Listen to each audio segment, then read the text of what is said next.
मित्रों, मैं हिंदी साहित्य सागर के यूट्यूब चैनल पर आप सबकी स्वागत करती हूँ।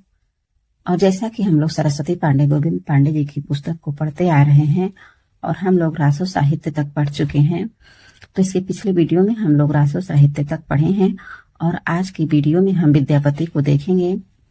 और जिन्होंने मेरे चैनल को सब्सक्राइब कर लिया है उनको बहुत बहुत धन्यवाद, और जिन्होंने अभी तक मेरे चैनल को सब्सक्राइब नहीं किया है वे जल्दी से जल्दी सब्सक्राइब कर लें, ताकि हमारे चैनल के माध्यम से जुड़ करके सरस्वती पांडे गोविंद पांडे जी की बुक को अच्छे से पढ़ सकें और समझ सकें। तो चलिए बिना देर किए हुए हम लोग आज के इस वीडियो में विद्यापति जी को शुरू करते हैं। तो विद्यापति, इनका जन्म 1350 से 1450 ईस्वी तक माना जाता है। विद्यापति के गुरु का नाम पंडित हरि मिश्र था। तो विद्यापति के गुरु का क्या नाम था? तो पंडित हरि मिश्र था। विद्यापति बिहार प्रांत के दरभंगा जिले के विपसी नामक गांव के निवासी थे। जो विद्यापति थे वह जो है बिहार के दरभंगा जिला के एक विपसी नामक गांव के निवासी थे। भाषा की दृष्टि से विद्यापति द्वारा रचित ग्रंथ निम्न है। तो इन्होंने संस्कृत भाषा में भी रचना किया है और अवहट में और मैथिली में भी। तो इन्होंने 3 भाषाओं में जो है रचना की है, एक संस्कृत, एक अवहट और मैथिली में। तो संस्कृत भाषा की इनकी रचना को देखेंगे, फिर उसके बाद अवहट को और मैथिल को। तो मैथिली में जो है इन्होंने बस एक ही लिखा है, पदावली, एक ही पदावली और एक नाटक लिखे हैं, गोरक्ष विजय। और अवहट भाषा में इनकी 2 रचनाएं मिलती है, कीर्तिलता और कीर्ति पताका। तो मैथिली की हो गई पदावली, गोरक्ष विजय जो कि नाटक है, और अवहट भाषा में हो गया कीर्तिलता और कीर्ति पताका। संस्कृत भाषा का देखेंगे तो इसमें है शैव सर्वस्व सार, गंगा वाक्यावली, दुर्गा भक्ति तरंगिणी, भू परिक्रमा, दान वाक्यावली, पुरुष परीक्षा, विभाग सार, लिखनावली, गया पत्तलक, वर्ण कृत्य। तो ये रहा इनकी संस्कृत का रचना। और जो अवहट में हम लोग देखे थे कीर्तिलता और कीर्ति पताका को, तो कीर्तिलता में कीर्ति सिंह और कीर्ति पताका में शिव सिंह की वीरता और उदारता का चित्रण है। और इनकी मैथिली भाषा में देखे थे जो पदावली और गोरक्ष विजय, तो गोरक्ष विजय का गद्य भाग संस्कृत में है और उसका जो पद्य भाग है वो मैथिली में है। तो इनकी जो संस्कृत की रचना है उसको हम लोग कोडिंग के माध्यम से याद करेंगे। तो देखिए, एक व्यवहारिक कोडिंग है, जैसे हमारे आम जीवन में होता रहता है। तो कल्पना करेंगे कि जैसे जो विद्यापति को लेंगे, विद्यापति जो हैं वो जो है शिव के भक्त हैं। तो शिव के मंदिर में जाते हैं, शैव सर्वस्व सार कर देते हैं, अपना शिव जी के मंदिर में जाकर के अपना सब कुछ न्यौछावर कर देते हैं, सब कुछ सार दे देते हैं वहां पे जाकर के।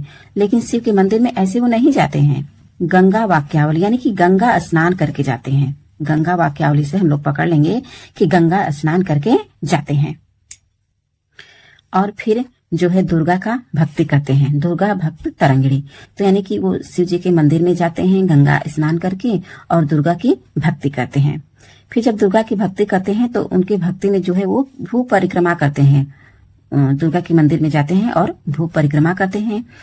फिर कुछ दान देते हैं, मंदिर में जाने के बाद दान वाक्यावली, दान भी देते हैं।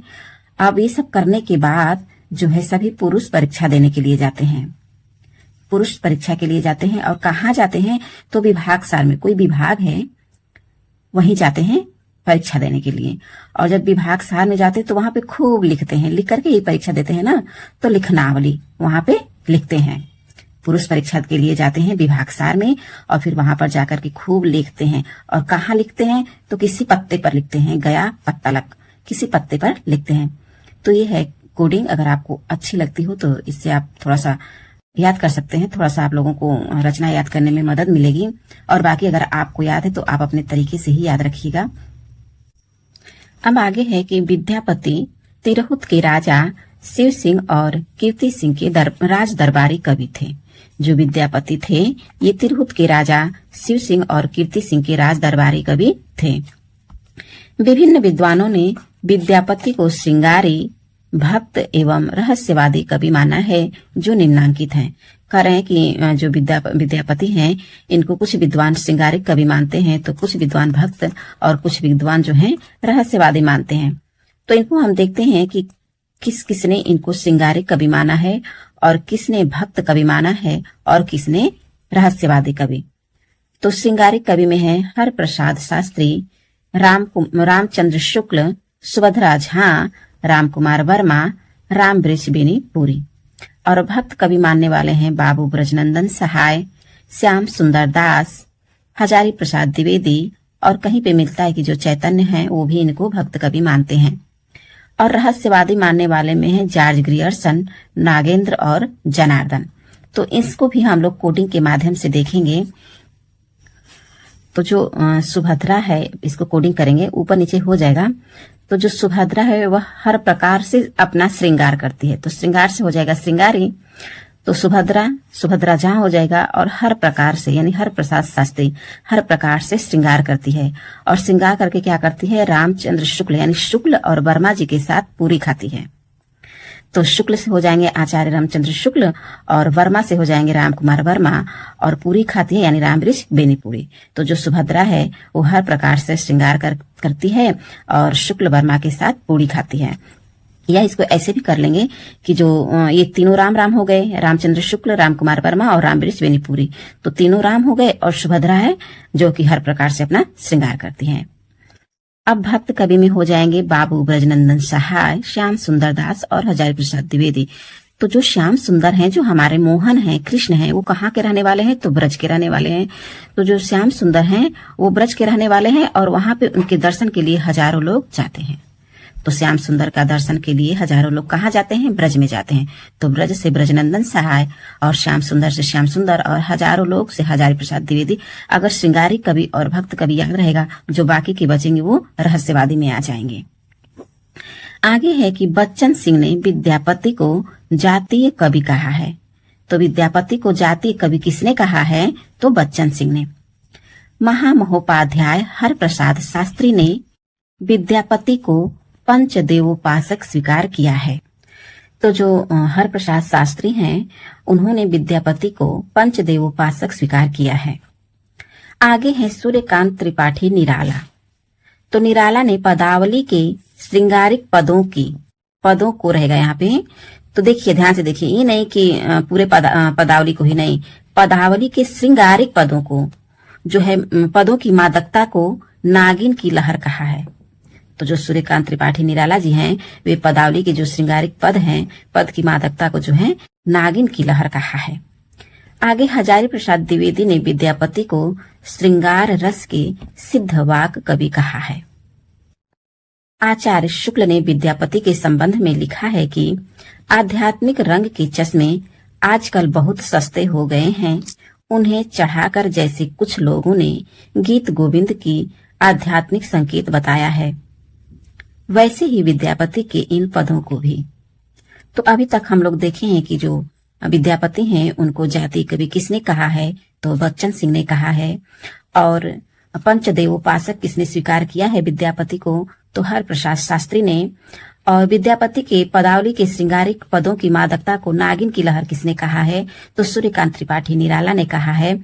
और विद्यापति के विषय में जो है श्रृंगारिक रस के सिद्ध वाक्य कवि विद्यापति को किसने कहा है, तो हजारी प्रसाद द्विवेदी ने।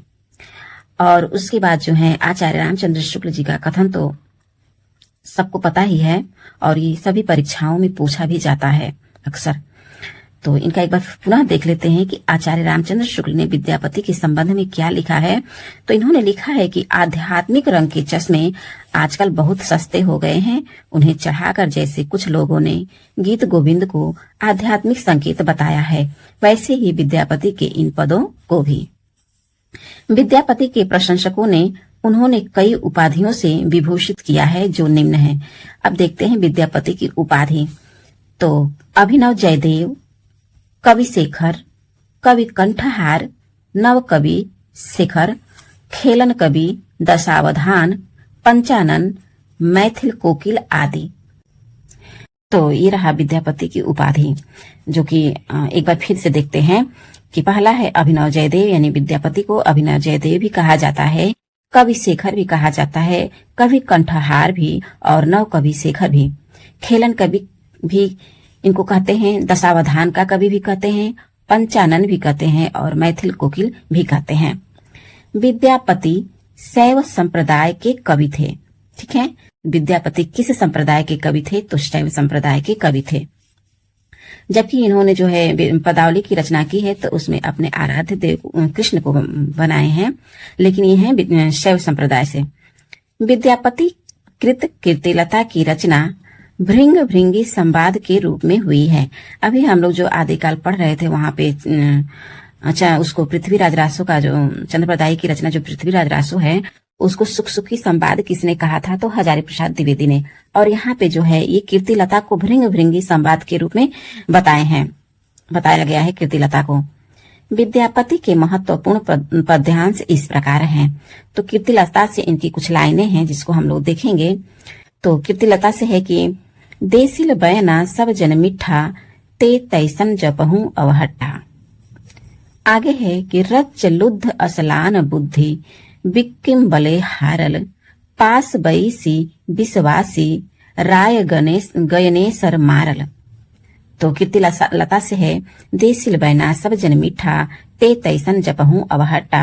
दूसरी है कि रज लुद्ध असलान बुद्धि बिक्कम बले हारल पास बईसी विश्वासी राय गयनेसर मारल।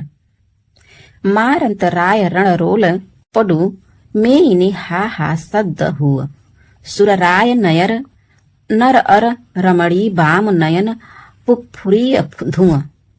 तीसरा है कतहूं तुर की बरकर बार जाय ते बेगार धरि आनय बामन बरुआ मथा चढ़ाव ई गाय कचरुआ।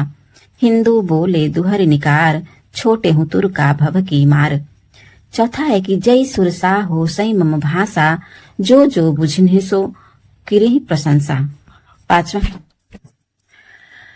तो चौथा है जय सुरसा हो सई मम भाषा जो जो बुझनि सो करहि प्रशंसा। पांचवा है जाति अजाति विवाह अधम उत्तम का पारक।